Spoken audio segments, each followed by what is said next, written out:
Once again, guys, welcome to another episode of The Candy Show. I'm your host, Candy. We are live here in Indianapolis, Indiana, and I have an extra special guest. Because you know why they're extra? It's because this is the Indianapolis, Indiana native musician, saxophonist. Welcome, everybody, Mr. Bryan Thompson. Hey. Oh, guys. Thank you so much for... No, thank you for having me. Thank you Thank so you for much. having me. Okay. I want to promote you first and foremost before we get into the backstory. What do you have coming up? I think you have something coming up tomorrow, right? Tomorrow, I'm a part of a show at the Jazz Kitchen. My friend Damon Carl and Kelsey Marie are actually doing a show, and they invited a couple other Indianapolis artists to come out and participate on that show as well. So Stacy McCracken, myself, Elena Renee. So I'm super, super excited. I know them all, and they're all like family to me. So it's always just good to get back on stage with your friends. Okay, now y'all, you make sure if you don't have the tickets, wait, you know what? I think it's sold out. I think the show is sold out. It's sold out. I mean, if there's anything available, you may not be comfortable. But, for the most part, it's sold out. You never know. There might be something at the door, though. And you probably at least show up. Or no show. If someone doesn't come, maybe. We'll see. Show up. All right. What else do you have going on right now? Once again, we're going to get to the backstory, but I always like to tell everybody up front what you have coming up. Do you have an album coming out, or are you on tour? Tell us a little bit about that. Well, I had an album come out back in May of 2022. So I've been promoting that project. Currently, I'm touring now, so I have a lot of events of my own. But I'm actually touring with Babyface.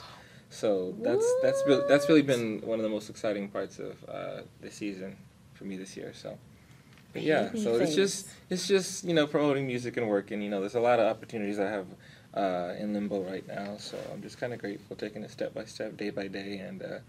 Yeah, I think I'm on a good trajectory. I hope so.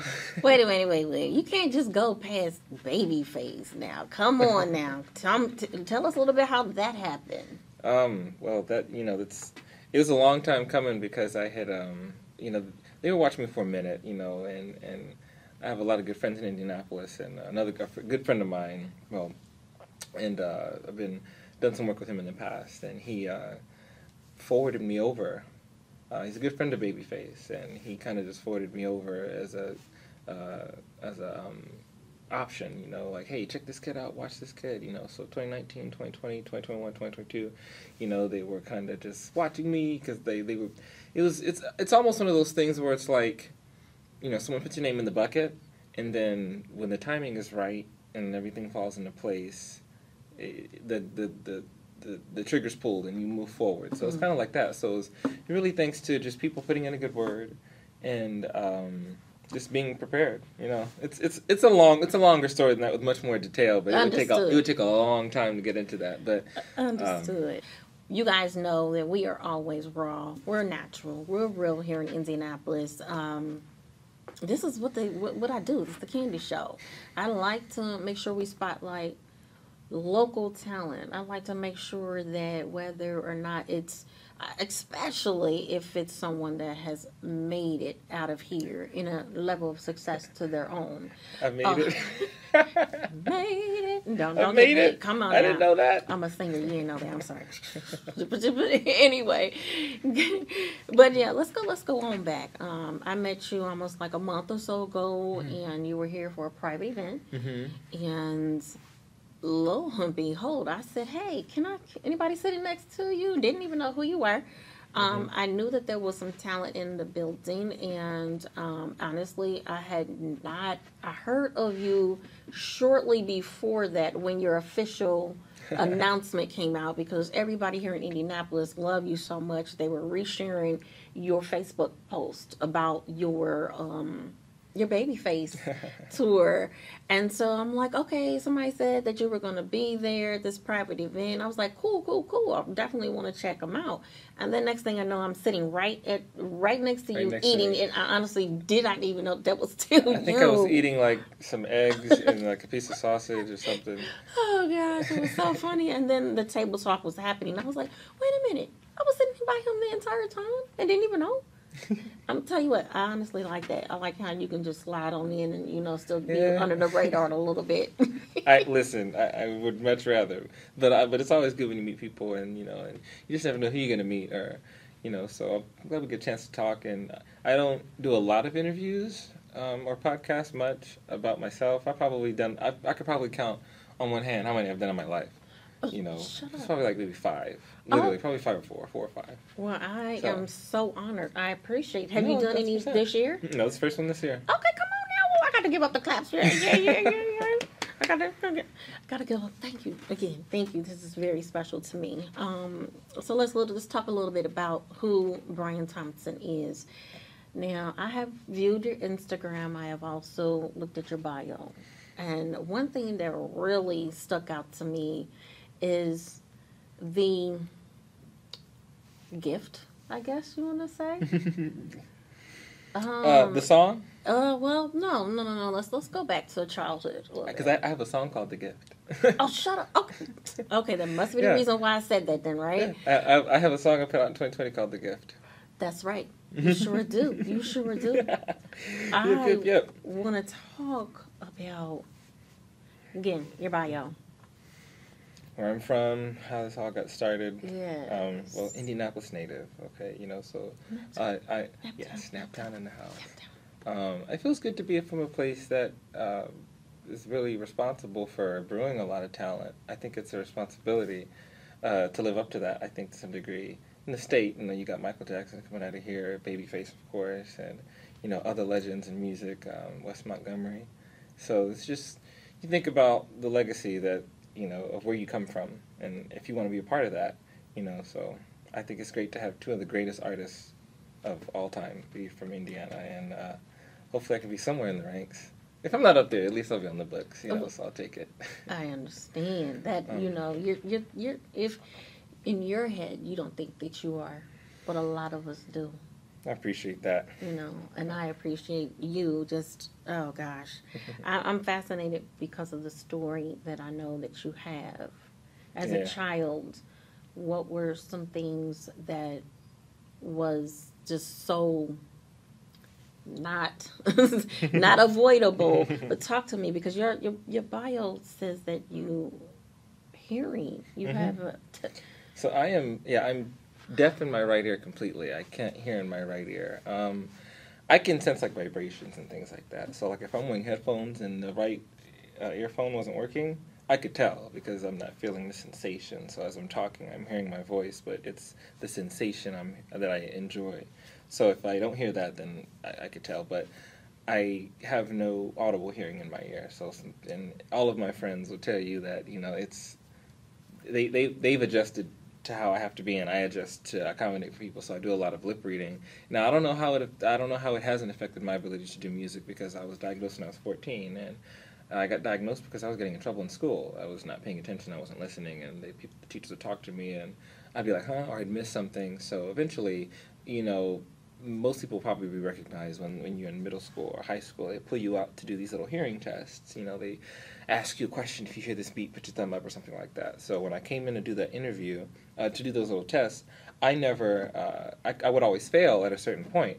So they was like, yeah, he has a hearing loss in his right ear. So when we talk, there's sound waves outside, and then there's a membrane on the inside that takes that vibration and translates it to the brain, so that way we can hear things. So as we're talking, that vibration is happening, and they're vibrating with each other. It takes information outside, and that vibration here takes it to the information translated to what we realize is sound. And there's a bone that bridges those 2 things together. I have a gap in mine. So when there's vibrations coming out here, there's nothing getting to this signal to translate it to my brain on that side. So I can't hear. So I can tell that there's sensation, but I can't hear any audible sound. So. Obviously, that didn't, stop you from becoming the saxophonist, the great saxophonist that you are. But tell us about the journey. Why did you want to get into music? Okay. Many times I've been asked this question. I try to figure out a different way to answer it, but there's no other way to answer it. I always say music got into me, because I used to want to be everything. I used to want to be a doctor, I used to be a lawyer, I used to want to be a police officer. I wanted to be everything under the sun that had nothing to do with music. So when I wanted to be the saxophonist, my parents never took me seriously. They were like, oh, this is just one other thing he wants to do. This is just another season of him being fascinated, and then I went to go make a saxophone out of foil. And it made sounds. It doesn't sound like a manufactured one, of course, but yeah, it made sounds. I made it out of foil, put nails in that thing, and I gave it, some type of life.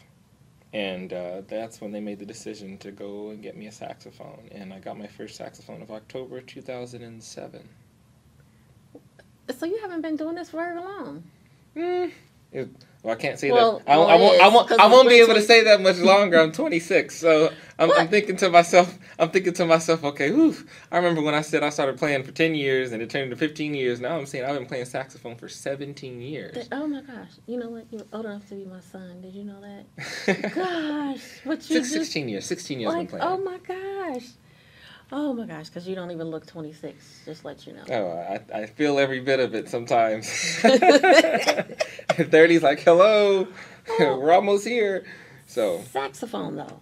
What was it that brought you to the saxophone? My aunt. I don't know if anybody from Indianapolis remembers 100.9. Yes. Smooth Jazz 100.9. So I listened to that all the time when we were leaving church or we were going wherever we were going. They would always, that's all they would listen to in the car. So, they say kids are sponges. They soak up everything. So that's true. What you put in front of kids, they're going to be curious about it. So if the only thing I'm hearing is rap, I probably would have been a rap artist. The only thing I'm hearing is pop, would have been a pop artist.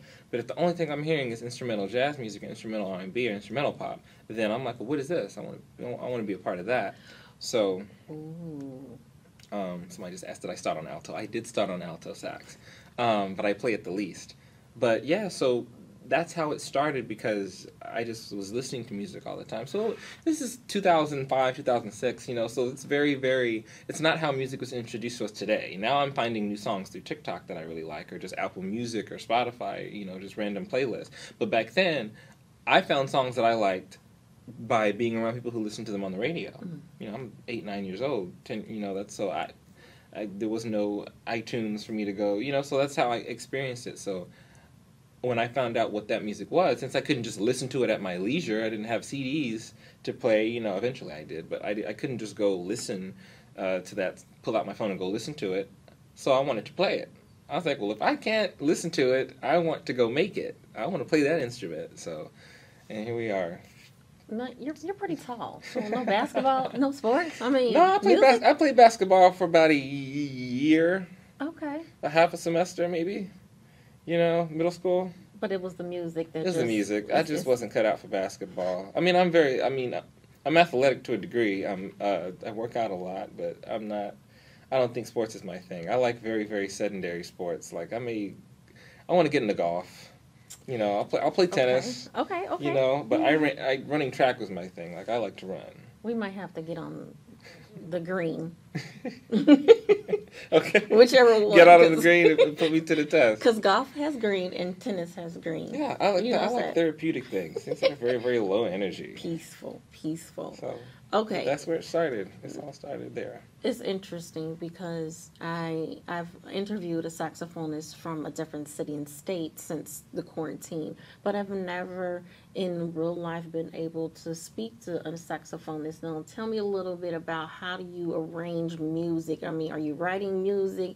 Tell us about you and how do you put your albums and your songs together? How do you do that? Well, the first project that I put out in about like 9 months ago, it was called POV. Came out in May of 2022. I am proud of the project, and it kind of created itself. When I was young, I was about 17, 18 is when I started really writing songs and recording them, and I really wanted to put out music because a lot of people were asking, a lot of people were, were saying, well, is he recording anything? Is he putting out anything? And I didn't have much experience recording, and I didn't know anyone that really did. So, but when it came to my latest project, by that time I was already a professional musician, but a lot of the songs in the project were for some songs, not all of them. There's a couple songs in the project that are a few years old. Songs that I did, like Autumn Colors is one of my favorite tracks on the album. It's a little slow pop, instrumental ballad. But that song was recorded in 2017. I hear that a lot. A lot of people are just now putting some music out that's been out there for several years, maybe 10, 20 years, and then all of a sudden they want to put it out and no one knows that it's the music to me doesn't expire anyway. No, exactly. And the thing about it is music is like, oh, this is a good analogy, but music is almost like something. It's like an egg. It's like an egg inside of you. You know, women have eggs, and that's the amount of eggs you'll have, right? I don't know. My eggs are expired. Right? But it stays there inside of you, and you're born with them that amount, and then when it's birthed, then it creates a human being. And it doesn't mean that while it's in you, it's expiring. All it means is that the moment that it's stimulated and it's birthed out, you actually have a human being. If I have a child, or my mother wouldn't just look at me and say, well, before I had you, I knew that you were just sitting inside of me. It's like, well, you didn't know that.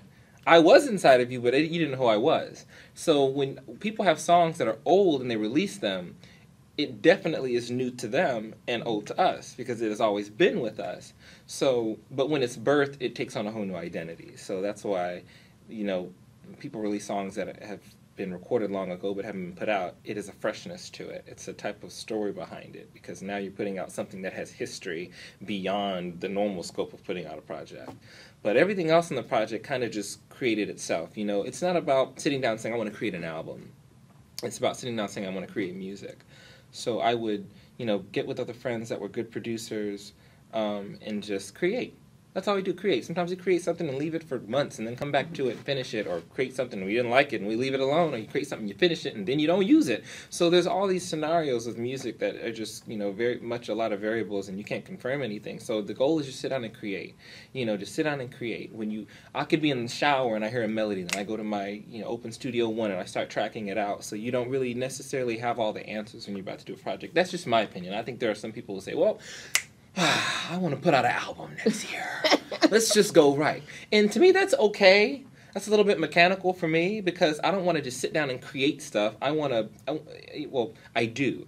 But I don't want to just sit down and just, I don't want to do that. You want it to come naturally. Songs have to come. Melodies have to come. You may get an idea. I'm not saying that you can't do that because there have been many great songs that have probably just been written based off of you just literally brainstorming there on the spot. But I would much rather prefer that a song just comes to me naturally. I would much rather prefer that a melody hits me or a rhythm hits me and then I go lay it down, And funny enough, that's how a lot of other great artists did their music too, And I don't think I'm as great like that, but it's good to know that same principle is something that I'm also comfortable with. That same mechanism of songwriting is still something that I'm comfortable with. So a lot of the melodies that you hear are melodies that came to me, melodies that changed, things like that. And now, granted, I don't really have a hit song. I don't have like a hit song, so it's not about necessarily writing a hit. It's just writing music. What's a hit to you? A hit? I don't listen. I ain't gotten a chance to get on the charts yet and get serious charting and all that stuff like that. So it's like there's still a ways to go. But I want to stick to the principle of it all because I don't want to sound like I'm talking like I'm Quincy Jones or anything like that. I'm not those people. I'm nowhere near that. So, but they write songs this way. And that's how I write songs, is that they have to come. They have to come to me. Naturally. Well, guys, just to let you know, we are here in Indianapolis, Indiana, and I have my extra special guest, Indianapolis native saxophonist, musician, Mr. Bryan Thompson. Hey, guys, welcome back to another episode of The Candy Show. I'm your host, Candy. We have Indianapolis native who is now in the Hollywood, out there in California. Guys, Mr. Bryan Thompson, saxophonist and musician. Okay, once again, thank you so much for attending and coming into this environment. Thank you so much for coming to the Candy Show. Absolutely. I'm glad I could be here. All right. I'm trying not to cry here because I just think that your story is very fascinating because of your hearing concerns, and you said just a hearing loss. So now, do you second guess this? I mean, how did you learn to adapt to that? If I had discovered this before I got into music, I don't think I would have adapted at all. I think that I probably would have been more challenged because when you are aware of something that you can't do, or when you're aware of something that is an ability or a disability, we naturally avoid things that would make that that disability useful. So most people who, if they were deaf, why would they listen to music? You know, if you're blind, why would you pick up a book? You know, it's like but the thing about it is that when you're deaf and you don't know that you're deaf in one ear, you kind of maneuver through life and meander through life and like you're normal, because if I can hear in this ear, then I would still hear. Exactly. So I always assume that if somebody's talking to me on this side, all right, okay, you know, I always thought it was just they didn't speak up loud enough. By the time I got diagnosed, I had already had an accommodation mechanism. I already had an adaptive mechanism that I was using. So all I had to do was just rely on that. I didn't have to figure out how to move through life in music now because I'm deaf. I naturally did things. Like, for example, when people call me, out of nowhere, I naturally need to use my left hand to pick up the phone. I don't have to think about it. I don't have to think twice about picking up a phone and going to my left ear. It's an instinct. But that also was before, you know, I was 14 when they told me that, you know, I was blind clinically, deaf clinically. So when you think about it, yeah, it's just a natural mechanism. So all the things that I do now are things that I were doing before I even knew that I was deaf. So the only people that tend to bring it up is someone like me, and it's Exactly. like now it's the top of the conversation. Well, why? Mm-hmm. I mean, like, it doesn't bother me anymore. You know, it doesn't. It's a natural. It is not a barrier. It is not a, you know, a remind. There's no reminder there. It's just like you can hear me, I can hear you, and unless you're completely 100%, then that's a different story. But no, it's interesting because listen, you'd be surprised. Everything, most of your senses, the way that our senses work, both of them oftentimes serve a purpose. You know, being blind in one eye comes with its own set of setbacks, even though you can still function. You know, being deaf in one ear comes with its own set of setbacks, even though you can still function. So whenever you have two of something and you lose one, there's always going to be some type of, imagine a car having one headlight. Mm-hmm. You know, all right, you can drive, you can see, but I see the benefit of having both. I see why God created us to have both, because they work together, two that works for the one. You know, if you just put your right hand over one of your eyes, it essentially looks like you can see through your eye, because this left eye is functioning. So I'm not hindered at all. I'm not worried about anything. I can still see what's going on. You know what I'm saying? So it's kind of like that. So I just naturally adjusted. I'm glad that I didn't find out earlier. I'm glad I found out what I found out. 'Cause I was like, oh, wow. All right. I'm glad I already figured out how to adjust. So, like, move on? Yeah, all right. Let's keep it going. All right. Like, I'm going to go back to the studio. Maybe we'll go write a song. So. Inspiration. Yeah. Who were your inspirations? Now, I do know that you have on your Instagram you played for Kenny G. Yeah. Yep, met him first in May of 2015, and then that's when I played for him, and that video actually went viral. I went to go see him at the Hilbert Circle Theater, and at the end of the concert, I whipped out my saxophone so he could sign it, because he was signing CDs and autographs, and I asked him, I said, you know, I know all of your music. I'd love to play a song for you, just pick one. And he's like, okay, really? And he names, I think he said Summertime. We agreed on Summertime. And I played like this little solo part of Summertime. And he's like, that's exactly right, you know. So it was one of those things where I felt like this was my moment. This was my chance to really show the person who really, really was a big inspiration for me that he is a big inspiration, that I'm like a somebody and not just anybody. And we've been connected ever since, you know. We email back and forth, and I go to his shows. I may go see him in Temecula.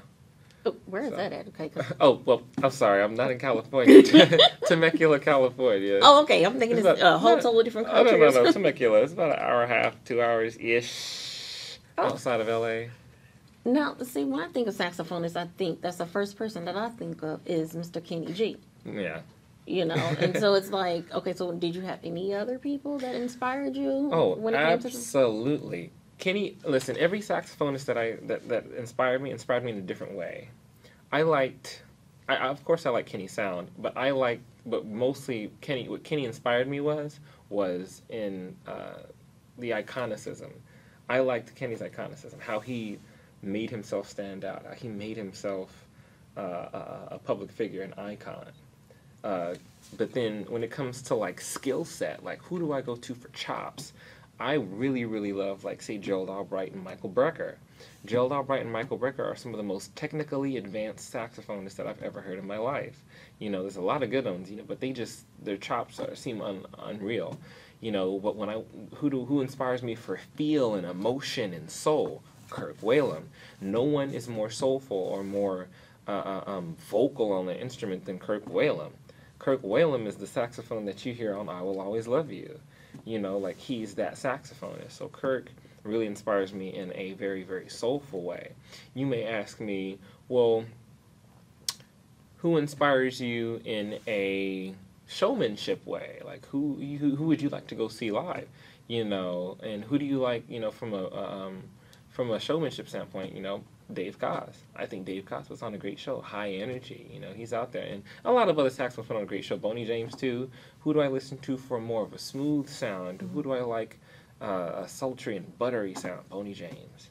So all of these, the amalgamation of all of those people is what makes me inspired, and that's where I get my sound from. So you hear elements of Kenny G strongly on my soprano. You may hear a hint of Dave Koz in there. On alto sax, you're going to get a hint of, say, Gerald Albright. You're going to get a hint of a David Sanborn, a little bit in there. And on, you know, tenor sax, you're going to get that Kirk Whalum feel. You're going to get that Boney type of feel. You get different, so you start sounding like a mix of all of the inspirations, and then I become one unique sound, and then someone else takes me and puts me in their bucket. There you go. There you go. And you always are here to inspire the next person, and then they take a little piece of you. Now, you mentioned just something else that I wanted to know. Educate me a little bit, educate the audience about the different saxophones, because you just mentioned that. Oh, yeah, there's many different types. I don't know exactly how many there are. I think it's like 14, 17 different types of saxophones. And I have to get out of the habit of, like, asking Siri everything, because whenever I have a question I don't know, I'll be like, hey, Siri, how many saxophones exist? You know, since I have access to this immediate education, might as well use it.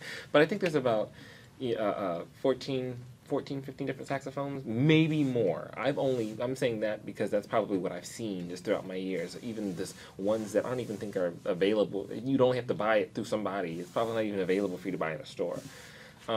So which one do you But play? the main ones that you'll see are, first is going to be alto. Alto is the most common saxophone of them all. And it's just the standard saxophone. And then right ahead of that is going to be the tenor sax. Tenor sax is the big one, big old tenor sax. Oh, okay, I've seen those. Yeah, that you see, you know, goes up and, you know, it's still two-handed, you know, big old tenor sax. And then I play one that's more on the rare side, which is soprano, which is straight. Now you have a curved soprano that looks like a baby alto or a very baby, you know, tenor sax, but really a baby alto saxophone. It's just real small. And but I play the straight soprano, and that's the one that most people think is a clarinet.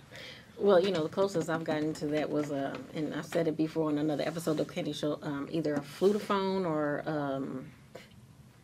recorder. Okay, yeah. So I started on recorder. That was it. Recorder was the first actual instrument that I blew into in my life. Me too. Recorder was the first thing that I ever put air into. And then it was, and then you had to do the strings, so I did a violin, but I couldn't do the violin because it was really weird feeling, you know. So I have a little musicianship when it comes to that, so that's about it, because didn't do too much. It's in there. But tell us a little bit about your entire, what are your plans? What do you want to do? What do you see? Where do you see Bryan Thompson in the next 5 years? So actually, it's so funny. It's the second time that someone asked me this question today, because someone asked me this question just 3.5 hours ago. Ooh. And yeah, where do I see myself in the next 5 years, almost specifically?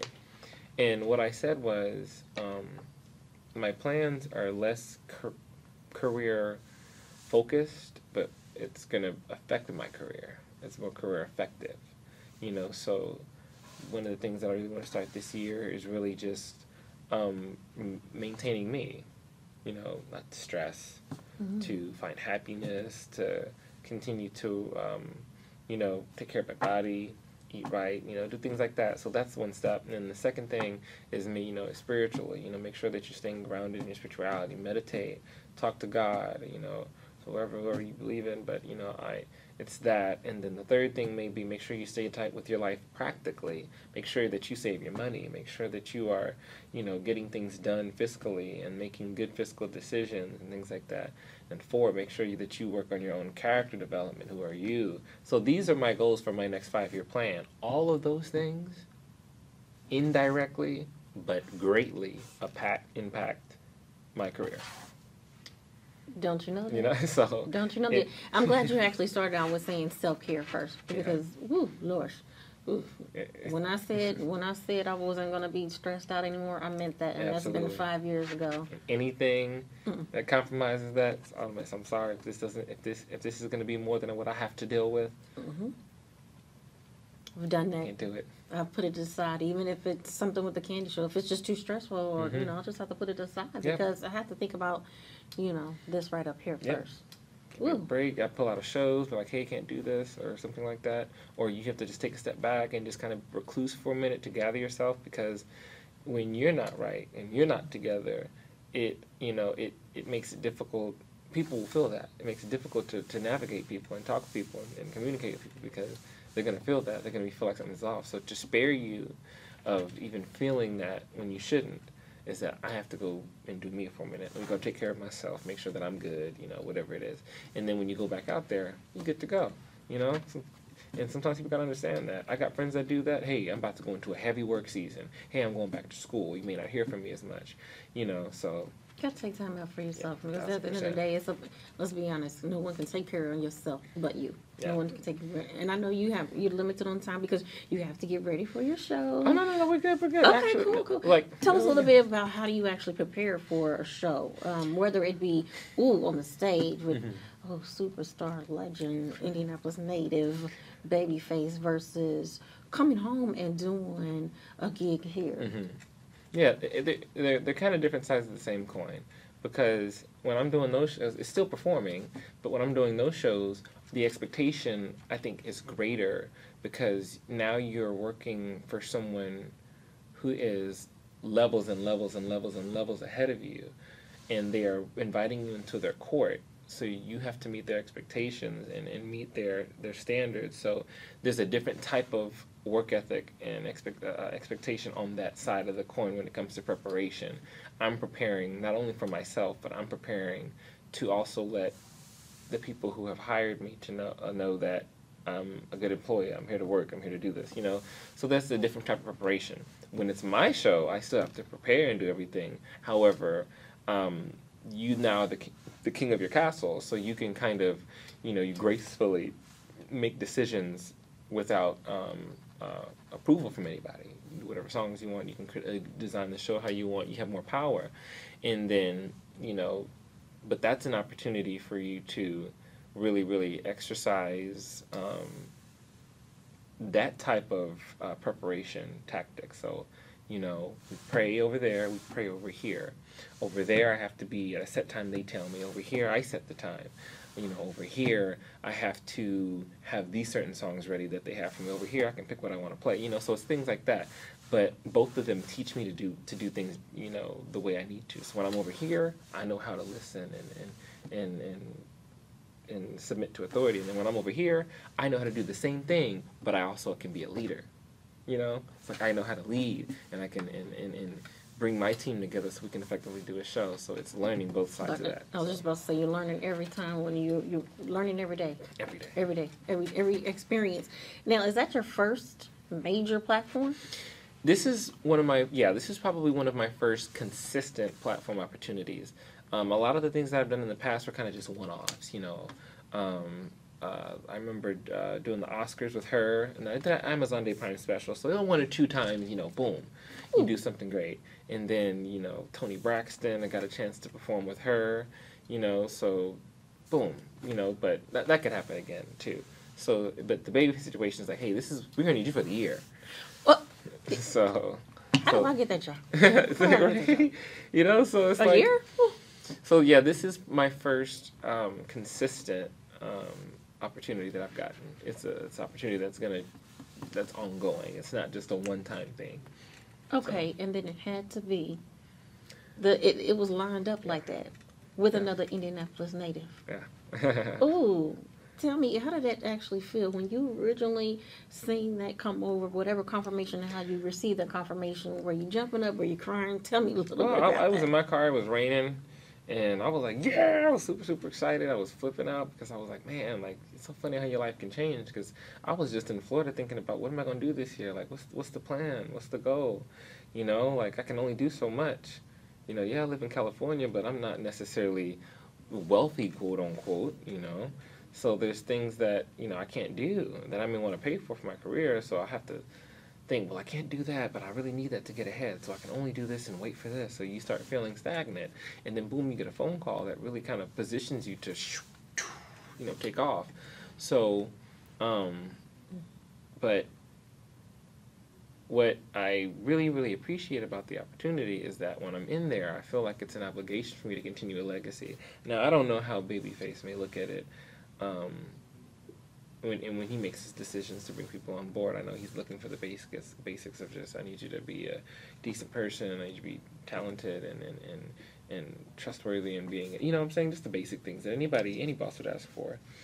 But then on the sentimental side, it's more like this is another person from Indianapolis who sees another person from Indianapolis and has decided to give them an opportunity to share the platform that he's built as a legendary artist.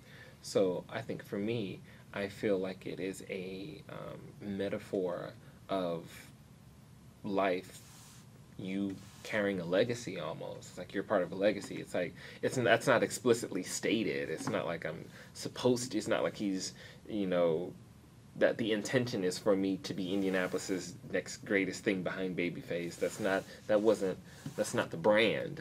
The brand is, that's how it should feel. The brand is how it should feel. It should feel that way. Okay, got it. Somebody from Indianapolis has really put me in a great position. I need to capitalize on that and not take advantage of that. So that way, when I tell the story, I can say that, it took another person from where I was to kind of really give me the inspiration to do the same thing. And then I will then pass the buck to the next person in a different way. Maybe I may be in a position to say, all right, I'm going to sign you to a label or something like that and help you cut a record. Or it could be you're going on tour with me. Or it could be you're going to be this for me. Or it could be, hey, let's chat. Let's talk about some things. It could be anything. For him, let's go on the road. And that's the thing too. If you believe you are here for a purpose, then your purpose will align, your actions will align, your life will align to that purpose.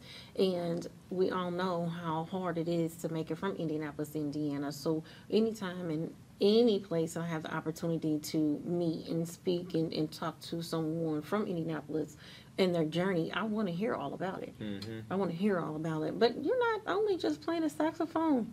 Your body's right, and I see you're dancing and you're singing, so you're not just blowing. You did some research. Yes.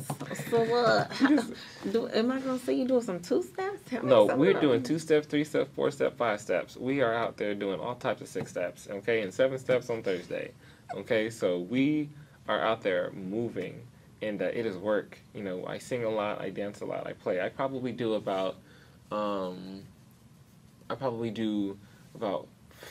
50% dancing and singing, and 25% split between playing and singing. Oh, wow. And that just started when? Back in this opportunity, mind you, I got this opportunity on the phone call on my birthday. Oh. So January 9th, I am sitting in the studio, sitting in the dance studio, auditioning.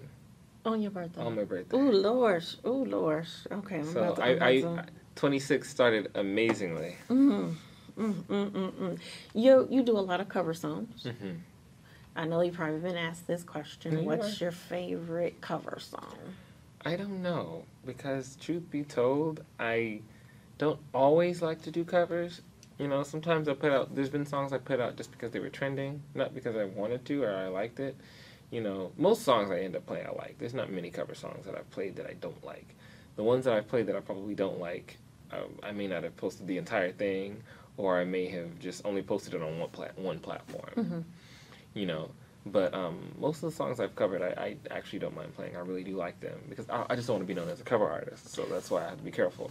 But they do help me reach people in a way that's digestible and familiar to them, which is why I love it. And actually, I put out a cover song not too long ago that just went viral. This Beyonce cover, and it's just all over the world now. That just 300-something thousand views, and I think that some page that today 2.5 million followers just shared it. But wow.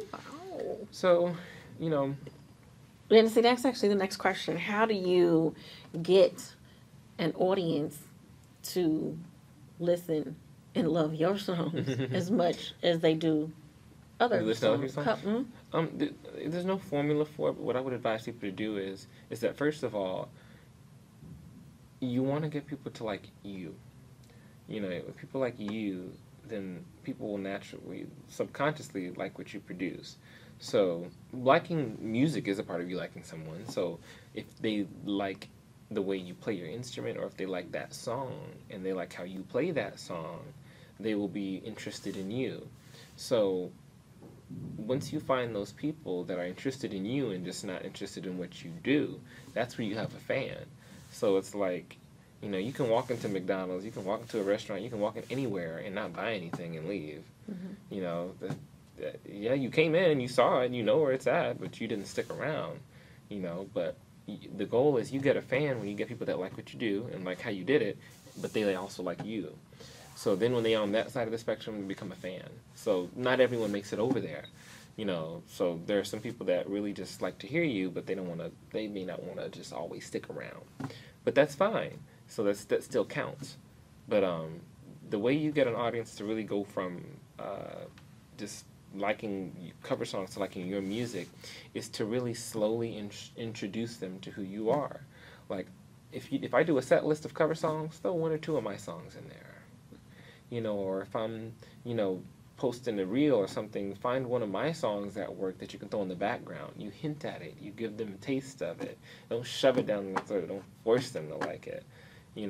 Use it in ways that's familiar to them. Use it in a reel, or use it in the background of one of your own videos or something like that, and create a vibe. Or I remember I helped a couple of my songs get a couple of views when people on Instagram are using sounds now, audio, songs that are sounds for their videos. So I have a song called Love Notes, and I think it matched perfectly with the sunset skyline. And I lived in a high rise. I still live in a high rise. I live in a different high rise. But I lived in a high rise that had an open roof deck on the 25th floor, and you could see the outside of the whole downtown Los Angeles, and it's beautiful, crystal clear. So I just did a slow pan of the view, and I put my song on it, and then I posted it online, and it got like 14,000 views, 15,000 views. So, but you see how that correlation is made. So that's 15,000 people that have seen my song and something that they agree with is beautiful. So it's a slow process, but that's how you do it in today. If it was 1990 or 2000, it'd probably be different, but it's 2023. So now, I got to get a little personal here. You ready? You ready for that? And I always like to do this. Since you're talking about trying to get your body right, what's your go-to food? Go-to food. Oof, okay. When you want to have a cheat day. You really get personal. There you go. Because let me tell you something. I eat a lot. And I'm not really picky. Everybody knows that the only two things I really don't like are onions and mushrooms. Oh, I love onions. If I can't spell it, with the exceptions of onions and mushrooms, let's just put those to the side. Those are automatic no's, regardless. Okay. But outside of that, if I probably don't know how to spell it, I'm probably not going to eat it. I've tried a lot of everything. I've tried escargot, I've tried alligator, I've tried duck, I've eaten a lot of different things. But on the most part, if there's something I can't pronounce, I'm probably not going to eat it. If I can't write it, but that doesn't stop me from trying it. I will try it because I want to be open-minded, but most of the time, but the food that I eat on a cheat day, I really try to keep it really clean, but I am a sucker for pastries. Me too. I love donuts, cakes, pies. I don't really like a lot of sweets like candy. Mm. I don't really like, no pun intended, I like candy. I like this candy. Talk about the other types of candy, the one that leave cavities. Well, I'm leaving cavities. So, Kit Kat, Snickers, stuff like that, I eat those, not so much, sparingly. You seldom won't find a candy bar. Maybe Payday, but you won't. find candy bars, but I really like pastries. Like, I will go there. I remember I walked to Walmart with my friend, and I saw this Patti LaBelle peach cobbler, and I said, skirt! What was that? I'm gonna grab that and just, all right, what are we looking for? Yeah, you know, it was gone in a week. It's just so melting in your mouth. Oh, goodness. Love it. I'm telling you, so that's my guilty pleasure. But, and then what I do the next morning is that you scroll through Instagram and you see a couple fitness pages and a couple bodies, and you're like, dang it. And you go back into the gym and you just start, get back in your cardio. You get back to eating. So. Oh my gosh. Okay. Okay. For somebody to just post up on Instagram the bod, I'm like, okay, yeah, you talking about having a cheat day, and that's no, you can't tell. Cheat days. I've been on a cheat week because this week when I'm traveling, it's harder for me to eat because when I'm at home, I it's a routine. You very much more. I'm in my element. But when I'm outside of here, I got my aunt who wants to cook me everything out of the sun, so she'll cook me whatever, it's spaghetti and fish and all these things like that, so I'm loaded up on that, and then my friends would go out to eat, so I'm loaded up on that, so I just kind of eat whatever because I don't want to be that guy that's like, well, I don't eat any of this, and it's like, well, why did you come out to eat with us if you're not going to eat nothing but the napkins? So I was like, no, I got to eat something with you guys. So you said nothing but the napkins. Right, or the water. Am I drinking water? Water. So it's like water. Guilty pleasures that does something to me. Like a good warm peach cobbler. Just I'll post up in my living room and throw on a movie, and that's it. Oh, come on now, don't. Okay. That's a happy place. It's a happy place. When I listen to some of the songs that you have out now, I hear it's multiple instruments at the same time. Mm-hmm. Do you play those at the same time? Because when I'm listening to it, I feel like you have one on one side and one on the other side. Do you do it like that, or you just go in and you layer just like a track over a track or layer over? Because I produce, so most of the tracks that you hear on the cover songs, I just pull the instrumentals from YouTube, and then I just play over the top of them. But most of my other records, the records that I've written, and those are the ones I'm talking about. Yeah, those are the ones. Like for example, on my album, I produced fully, meaning no one else was involved in the writing of the song and the production of the music. Know You, it was on my album. I produced that track completely. Real Love, I produced that track completely as well. That was a ballad. Love Notes, Ecstasy. So those are just songs on the project that I fully produced, at home. So I'm playing all the parts. So what you're hearing is me. But most people don't know that. But a lot of people don't know about other producers. We need to know that. Come on now. But there's a lot of things that you'd be surprised that if you look back on the credits of a lot of your favorite songs and you look at composer and producer, like you'll see that artist there. Like, or when on some albums, I love when they do the personnel. Like they'll say drum programming and keys. Credit everybody. Robert Glasper. You just never know who it might be. Or whatever it is, whoever's playing that part, so personnel is very important to me. So, but when you look on certain songs, it may say personnel, but that one name for everything, So there are some songs where I did all the drum programming, where I did all of the strings and the compositions, where I did all the parts, whatever, So. But then other people bring in other people because they bring something to the table that I can't do, because I can't do everything. I can't produce everything, and I think most producers produce in their style. So I'm more of a contemporary R&B, pop, smooth jazz producer. I can't really produce like trap beats. I can't produce rock country. I cannot produce any heavy gospel. I can produce very, very commercial music. So have you done any producing or anything like that? Have you worked with anybody else, and do you have credits with anyone else? I have credits as a saxophonist. I have no credits as a producer and writer, and I think that's a sense of being credited as an artist is a little less scary than being credited as a producer, I think. And the reason why I say that is because when you're producing, you are responsible for creating a different sound every time that someone may like or may not like. So as a saxophonist, that soprano sax sound, alto tenor sax sound is going to be the same every time. I'm going to sound how I sound. That's not going to change. But if someone asks me to produce a song, I now have to birth something unique for that person. And then if I have to produce something again unique, so the odds of it being good or bad are scary, and it's not high.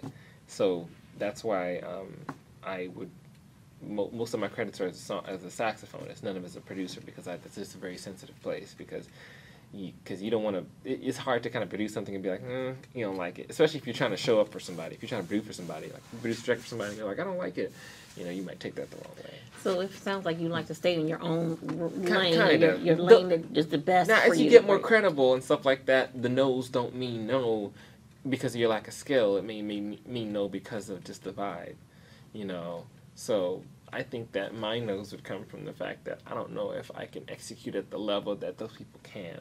So once I'm at that level, I think that I would be okay with rejection of certain songs that I have produced. So once you're okay, honestly, that's a word. If you're not okay, you're really not okay with anything until you're okay with the rejection in it. Ooh, yes. You have to be okay with the rejection inside of something that you love and that you are good at. I would not be the saxophonist today if I got every yes that was promised to me, or if I got every opportunity that was promised to me. I wouldn't be the saxophonist today. I'm glad somebody told me no. I'm glad I didn't get that opportunity when I wasn't supposed to get it.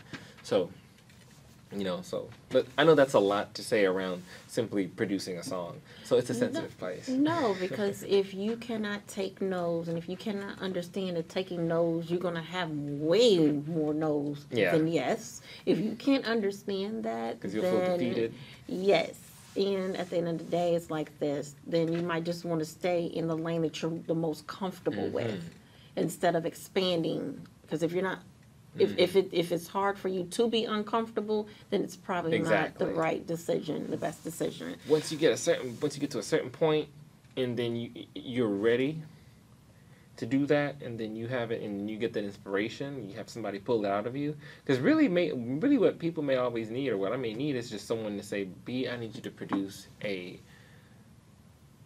90s R&B type ballad, or I need you to produce a modern sounding pop track.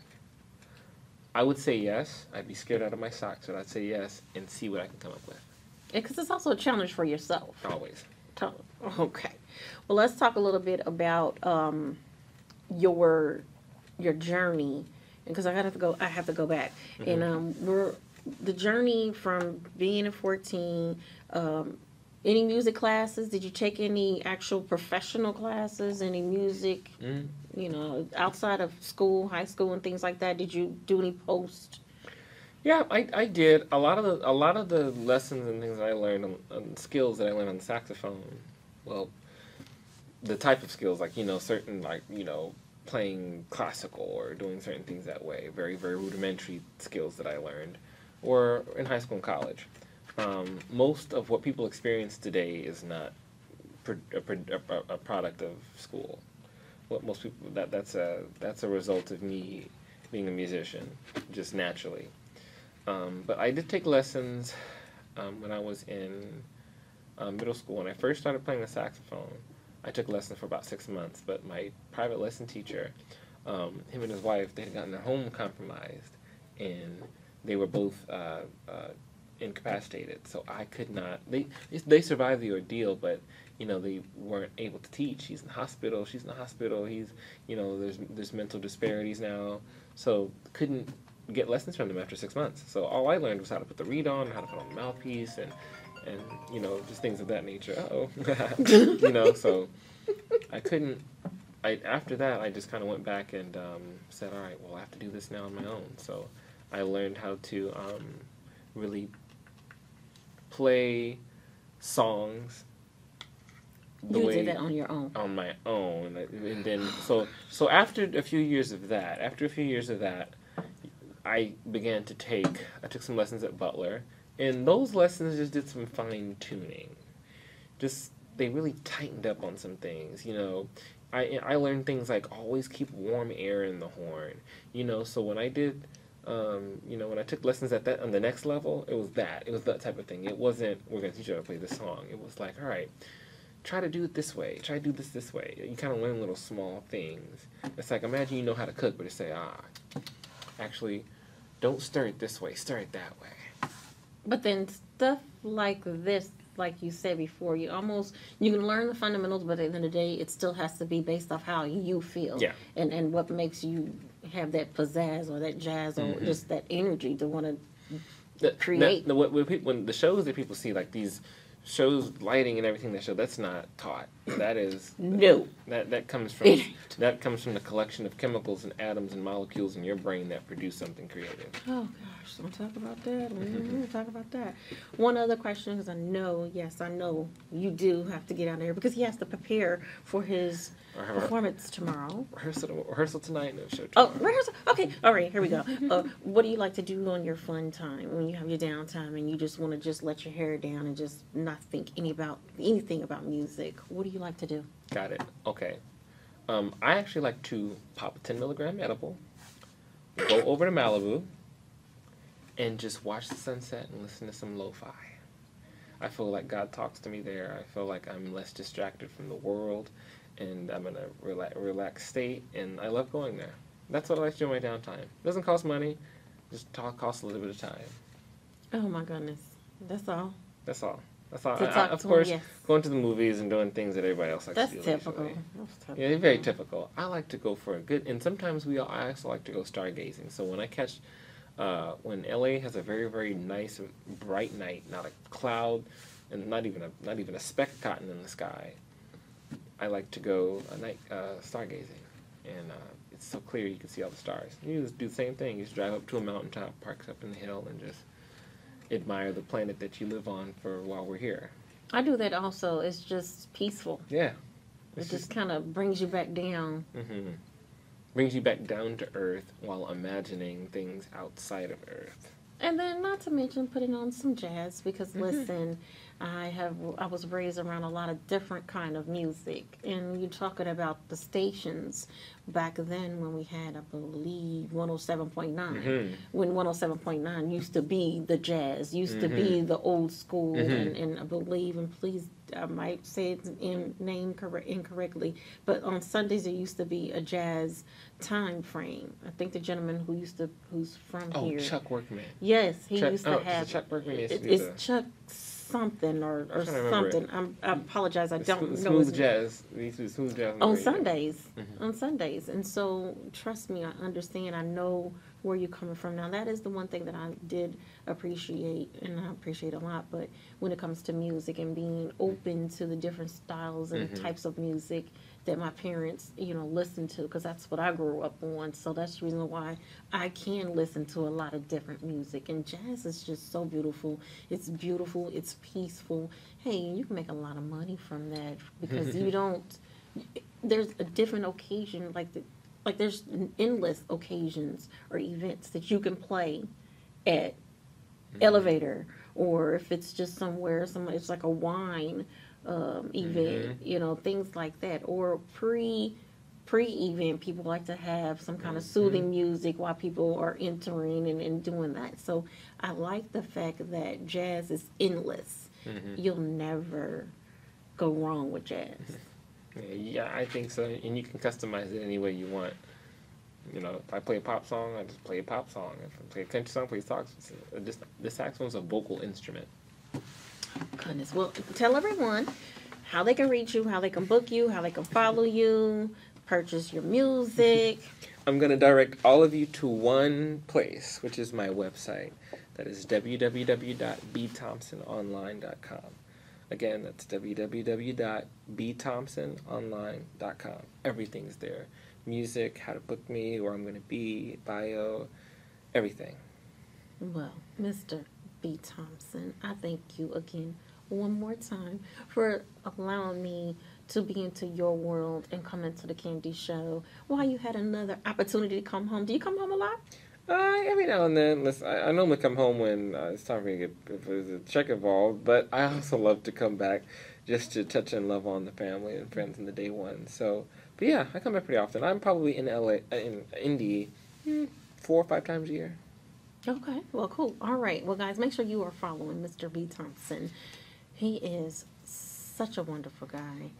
Love on his music and just support him. Guys, make sure that you are following The Candy Show, the official Instagram page that is Candy Talk Show. That's on Instagram. And also make sure you are subscribed. Put your notifications on both YouTube YouTube page, capital C, Candy Productions 2, capital C, and Candy Productions 2. Thank you guys so much for your time again today. Once again, like, share, follow. Bye. Bye.